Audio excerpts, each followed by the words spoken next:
teman-teman Vina Feby Channel. Apa kabar hari ini? Berjumpa lagi dengan Feby, duta lobster dari Tabanan, Bali. Teman-teman, ada kabar gembira dari bilik karantina tempat betina lobster menggendong telur. Telur-telur sudah menetas dan menjadi burayak. Saat ini burayak masih menempel pada induk betina. Saatnya saya mencoba menjelaskan tahapan-tahapannya. Informasi ini saya dapatkan dari website chatgpt.com. Penjelasannya kita bagi menjadi beberapa bagian, dan diawali dengan proses penetasan dan perkembangan awal pada lobster air tawar. Burayak lobster air tawar adalah tahap awal kehidupan lobster yang dimulai dari penetasan telur hingga burayak siap untuk mandiri. Proses ini melibatkan serangkaian tahap perkembangan yang kompleks dan menarik.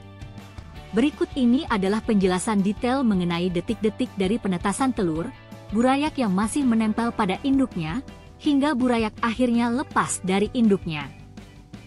Proses reproduksi lobster air tawar dimulai ketika betina mengeluarkan telur yang kemudian dibuahi oleh jantan.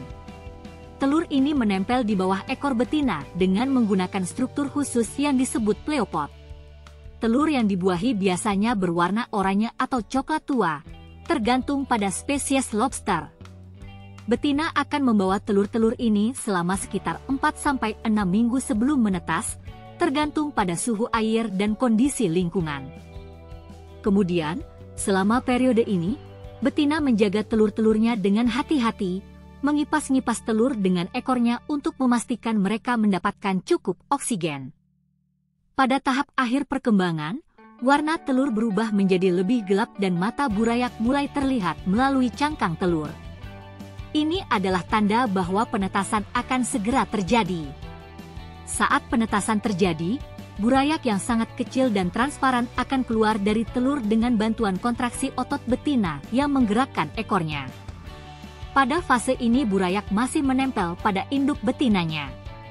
Teman-teman, kemudian, setelah menetas, burayak masih sangat rentan dan bergantung pada induknya untuk perlindungan. Mereka tetap menempel pada pleopod induknya selama beberapa hari hingga beberapa minggu. Pada tahap ini, burayak mendapatkan nutrisi dari kantong kuning telur yang mereka bawa. Kantong ini berfungsi sebagai sumber energi sampai burayak mampu mencari makan sendiri. Perlu teman-teman ketahui, induk betina pada fase ini masih memainkan peran penting dalam menjaga dan melindungi burayak. Dia akan terus mengipas-ngipas air di sekitar burayak untuk memastikan mereka mendapatkan oksigen yang cukup. Selama periode ini, betina akan menghindari ancaman dan tempat-tempat berbahaya untuk menjaga keselamatan burayaknya. Dan terkait perkembangan fisiknya, selama beberapa hari pertama setelah menetas, burayak akan mengalami beberapa kali pergantian kulit, molting. Molting adalah proses di mana burayak melepaskan exoskeleton lama dan tumbuh yang baru, yang memungkinkan mereka untuk tumbuh lebih besar. Setiap kali burayak melakukan molting, mereka akan menjadi sedikit lebih besar dan lebih mandiri. Warna mereka juga akan berubah dari transparan menjadi lebih gelap dan lebih mirip dengan lobster dewasa. Teman-teman, kapan burayak akan lepas dari induknya? Biasanya, setelah sekitar 2-3 minggu, burayak sudah cukup besar dan kuat untuk melepaskan diri dari induknya. Ini adalah saat yang kritis karena burayak harus mulai mencari makan sendiri dan melindungi diri dari predator. Saat ini, burayak akan berukuran sekitar 1-2 cm dan mulai menunjukkan perilaku mencari makan dan berlindung secara mandiri. Ada beberapa tantangan setelah burayak lepas dari induk betinanya. Begitu burayak melepaskan diri dari induknya, mereka menghadapi tantangan besar di lingkungan baru. Mereka harus menemukan makanan sendiri, yang terdiri dari plankton, detritus, dan partikel makanan lainnya di air. Burayak juga harus menghindari predator alami seperti ikan dan invertebrata lain yang bisa memangsa mereka. Oleh karena itu, lingkungan dengan banyak tempat berlindung seperti tanaman air atau substrat yang berstruktur kompleks sangat penting untuk kelangsungan hidup mereka. Ada beberapa hal yang harus dilakukan oleh burayak kecil, di antaranya adaptasi dan pertumbuhan. Pada tahap ini, burayak mulai mengembangkan perilaku yang lebih kompleks seperti menggali untuk membuat tempat berlindung dan mulai bersosialisasi dengan burayak lainnya. Proses molting terus berlanjut sepanjang hidup lobster, tetapi frekuensinya menurun seiring dengan bertambahnya usia. Pada burayak, molting terjadi lebih sering karena mereka tumbuh dengan cepat. Teman-teman, ada banyak faktor yang mempengaruhi perkembangan hidup burayak, di antaranya adalah 1. Suhu dan kualitas air. Suhu air yang ideal untuk perkembangan burayak lobster air tawar adalah antara 25–28 derajat Celcius.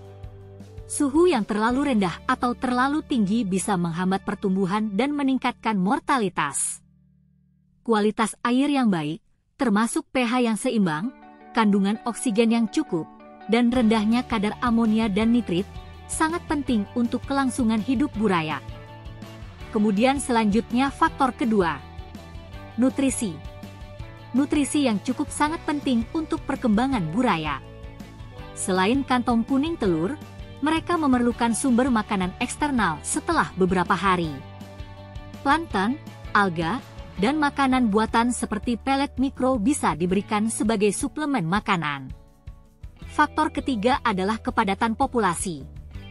Kepadatan populasi yang terlalu tinggi bisa menyebabkan persaingan makanan yang ketat dan meningkatkan risiko penyakit. Oleh karena itu, penting untuk memastikan bahwa lingkungan tempat burayak berkembang tidak terlalu padat. Kemudian faktor selanjutnya adalah peran penting pemelihara dalam budidaya. Harus secara rutin dilakukan monitoring dan perawatan. Pemelihara lobster harus secara rutin memantau kondisi burayak dan memastikan kualitas air tetap optimal. Perubahan air sebagian secara berkala membantu menjaga kebersihan dan kualitas air. Pemelihara juga harus menyediakan pakan yang sesuai dan dalam jumlah yang cukup untuk mendukung pertumbuhan burayak. Setelah semua berjalan lancar, wajib kiranya melakukan pemisahan lobster berdasarkan ukurannya. Untuk mengurangi kanibalisme dan persaingan, pemelihara dapat memisahkan burayak berdasarkan ukuran. Ini membantu memastikan setiap burayak mendapatkan kesempatan yang sama untuk tumbuh dan berkembang. Perlu juga dilakukan perlindungan dari predator. Memberikan tempat berlindung seperti tanaman air, batu, atau struktur buatan lainnya di dalam tangki dapat membantu melindungi burayak dari predator dan memberikan tempat untuk bersembunyi. Teman-teman, kita dapat menarik kesimpulan dari tema ini adalah sebagai berikut. Proses perkembangan burayak lobster air tawar dari penetasan telur hingga menjadi individu mandiri adalah perjalanan yang kompleks dan penuh tantangan. Pemahaman yang baik tentang tahapan ini dan perhatian terhadap detail dalam pemeliharaan dapat meningkatkan tingkat kelangsungan hidup burayak dan mendukung keberhasilan budidaya lobster air tawar. Lingkungan yang terjaga, nutrisi yang cukup, dan perlindungan dari ancaman adalah kunci utama dalam memastikan burayak berkembang dengan baik. Dengan perhatian dan perawatan yang tepat, burayak dapat tumbuh menjadi lobster dewasa yang sehat dan produktif. Teman-teman, terima kasih telah menonton video ini sampai selesai. Jika teman-teman ada pertanyaan, silakan ditulis di kolom komentar. Sampai jumpa pada video-video berikutnya. Jangan lupa subscribe channel ini ya. Salam lobster dan sukses selalu. Bye-bye.